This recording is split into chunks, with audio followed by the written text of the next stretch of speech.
In this presentation, I will explain how I would support Hyung, a Year 11 student with speech and language difficulties, as he engages with the Stage 6 English Module A unit, Contemporary Possibilities.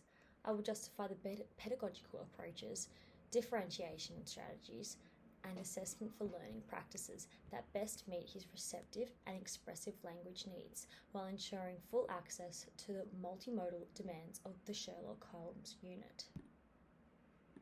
Hyung experiences challenges in both receptive and expressive language. He struggles to comprehend oral instructions, has developing vocabulary, and finds complex grammatical structures difficult to use in speech and writing.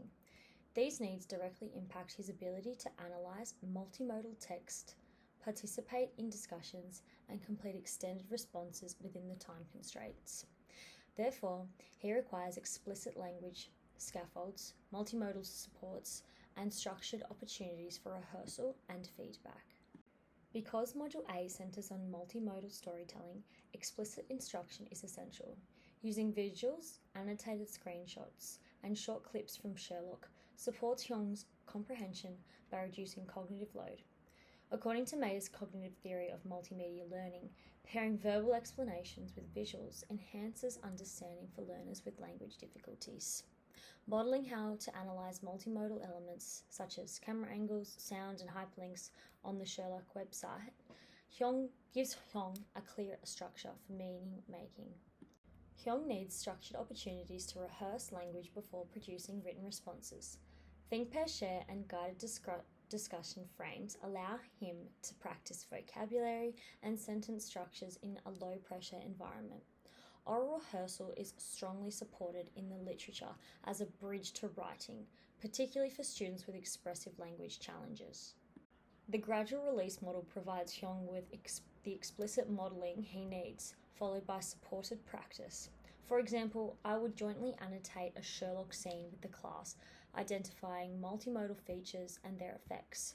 Hyung can then apply the same structure with a partner before attempting independent analysis. Hyung requires explicit language scaffolds to access the unit's metalanguage and analytical demands. Visual glossaries for terms like diegetic sound or intertextuality support vocabulary development.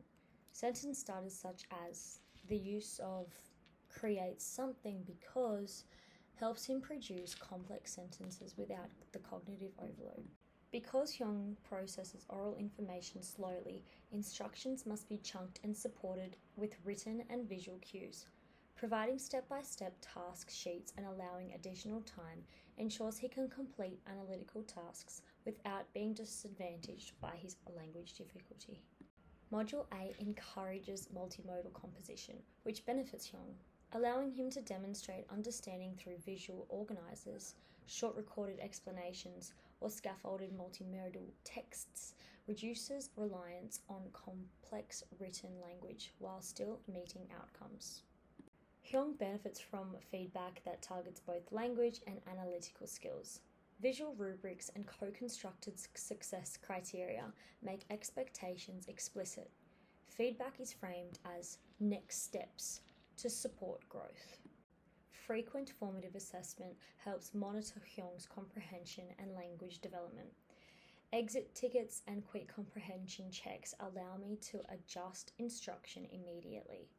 These checks ensure Hyung isn't left behind during fast-paced analysis. Across the unit, these strategies work together to ensure Hyung can access the multimodal demands of Sherlock, build confidence with metalanguage, and develop the analytical skills required in Stage 6 English. Through explicit modelling, structured rehearsal, and targeted scaffolds, and ongoing formative assessment, Hyung is supported to succeed without being disadvantaged by his language difficulty.